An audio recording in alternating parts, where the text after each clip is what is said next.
இனிய வணக்கம் அன்பு உறவுகளே, நான் உங்கள் ஆர்ஜே நித்யா. இன்று சிங்கப்பெண் தொகுப்பில் நாம் பார்க்கக்கூடிய நபர் எழுத்தார்வம் கொண்டவர். எழுத்து ஒன்றே பற்றாக கொண்டு எழுத்தெனும் அச்சாணியில் சுழல்கின்ற சாதனை பெண்மணி சரஸ்வதி ஐயப்பன் அவர்களுடைய தொகுப்பு தான் இந்த பதிவில் நாம் பார்க்க போகிறோம். ஆமாங்க, திருமதி சரஸ்வதி ஐயப்பன் இல்லத்தரசி. 10வது வகுப்பில் 12வது வகுப்பில் மாநில அளவில் கணக்கு அறிவியல், வணிகவியல், கணக்கவியல் இவற்றில் முதலிடம் பெற்றவர். அந்த நேரத்தில் மாவட்ட வாலிபால் பிளேயராக இருந்தவர். ஓவியம் வரைதல், கோலம் போடுதல், கைவினைப் பொருட்கள் செய்தல், தையல் வேலைகளை கற்றுக்கொண்டு வீட்டளவில் மட்டுமே செய்தவர். தமிழ் மேல் கொண்ட ஆர்வத்தினால் மற்றும் எழுத்தின் மீது கொண்ட பற்றினால் கதை, கவிதை என்று எழுதுவதில் மிக்க ஆர்வம் கொண்டவர். பத்திரிகைகளுக்கு இவருடைய கதை நூல்களை அனுப்பி வைத்துள்ளார்.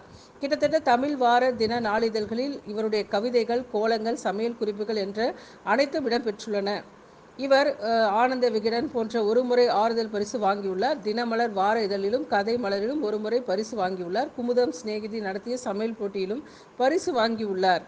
அதனால் MS சுவாமிநாதன் அவர்கள் நடத்திய எழுத்தாளர் பயிரலங்க நிகழ்வு சென்னையில் கலந்து கொண்டுள்ளார். நிறைய எழுத்தாளர்களை சந்திக்கும் வாய்ப்பு இவருக்கு கிடைத்துள்ளது.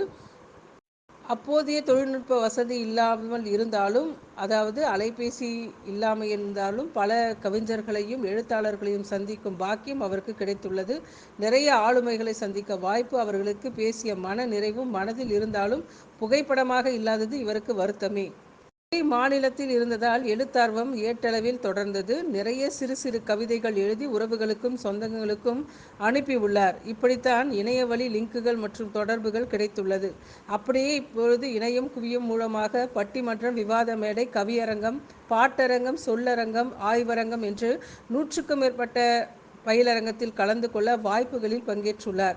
சில உலக சாதனை நிகழ்வுகள் மற்றும் ஜெர்மனி தமிழருவி வானொலி கவிதை களம் நிகழ்வில் 1 வருடமாகவும், மகேந்திரா பண்பலையில் இவர் பங்கேற்றுள்ள சில மாதங்கள் இணைய வழியின் மூலமாகவும் இவர் தொடர்ந்து கவிதை, சிறுகதைகளை தன்னுடைய தளங்கள் தரும் தலைப்பை கொண்டு அவர் எழுதி வருகின்றார்.